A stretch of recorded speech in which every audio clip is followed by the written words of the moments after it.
سيد الرئيس في 45 ثانية. أولا أشكر اللجنة على تقريرها المحايد.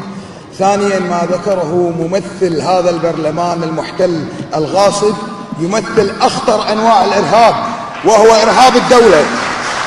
هذا ما يمثله هذا الغاصب، وأنا أقول له في هذه الثواني ينطبق عليه المثل المعروف عالميا: إن لم تستح فافعل ما شئت.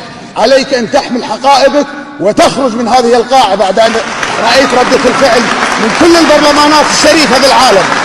اخرج الآن من القاعة إن كان لديك ذرة من الكرامة. يا محتل، يا قتلة الأطفال،